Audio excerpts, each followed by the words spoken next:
Today in Salt Lake City, Governor Cox's latest policy decision sends shockwaves through Utah's education system.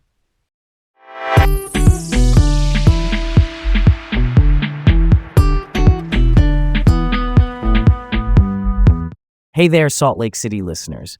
Welcome to Laid Back Local, the news of the day with Leah and Garrett. It's a pleasure to have you here.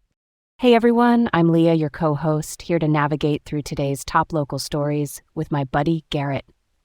And I'm Garrett, ready to stay curious and puzzle through today's stories with you all. Let's open the book on this. Our first story of the day dives into Governor Spencer Cox's approval of a controversial bill that affects transgender students in Utah. So Governor Cox signed this new bill that bans transgender students from dorms corresponding to their gender identity. It's creating quite a stir, right? The bill mandates that dorm assignments are based on a student's sex at birth, making it pretty divisive. To give you some context, this legislative move came after an incident at Utah State University that drew national attention. It seems like Cox has taken a more conservative turn, given his past actions. Yeah, that's fascinating, considering Cox was seen as an ally to the transgender community before. These political shifts are, something to chew on, huh? They really are. Advocacy groups aren't thrilled. They see this as a step back for transgender rights. It seems like a move that has so many layers. I wonder where it'll lead. All right, let's roll on.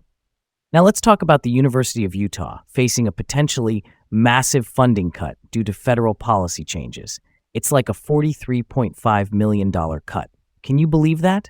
This stems from federal changes under the Trump administration that aim to cap indirect research costs. It's really a hit to health-related projects at the university. The university president is even calling it an imminent threat. Plus, faculty are standing up against it with legal action, claiming these cuts could really hold back scientific progress. That's a bold move, right? It really is. It makes you wonder about the long-term implications for innovation at the university, especially in health research. The debate over these cuts' necessity is still pretty hot. Okay, let's keep this going. On to Trump's new ICE policy that's impacting school attendance here in Utah. It's kind of shocking. This policy lets ICE operate on school campuses, and attendance is noticeably dipping, especially in Salt Lake City. The fear among immigrant families is palpable. It's causing stress across these communities. The directive changed a long-standing policy, leaving a sort of uneasy feeling. It's unclear how many arrests have occurred, but the uncertainty is enough to push attendance down. Yeah, and it makes you think about how this affects the overall trust within school environments. That trust is crucial, right? We're seeing concerns from political figures here weighing in on its implications. Let's switch it up. Next on the docket, tension at the University of Utah as faculty allege deceit by an academic administrator. Let me paint the picture for you. Faculty are accusing Provost Mitzi Montoya of some pretty serious stuff, basically deceitfulness and undermining their decisions.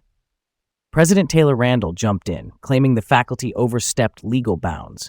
It's part of a larger narrative about limiting faculty power, with new legislation backing these claims. Sounds like quite the academic showdown, don't you think? It's definitely intense. It highlights real issues on how educational operations are changing. The historical friction between Montoya and other institutions adds some spice to the story. Lastly, let's dig deeper into this one. Utah recently added Like a Love Story to its banned book list. That's a book by Abdi Nazemian that focuses on LGBTQ+ themes. This is under Utah's new sensitive material legislation. It's all about aligning content with community standards, but authors and advocacy groups are crying foul on literary freedom. Yeah, I could get behind the importance of discussing these bans. It raises eyebrows. Most banned titles are from women authors. That seems like pretty strange, yeah? And that's where we'll leave it for now, Salt Lake City. Thanks for tuning in to Laid Back Local, the news of the day with Leah and Garrett. Stay engaged and join us again tomorrow.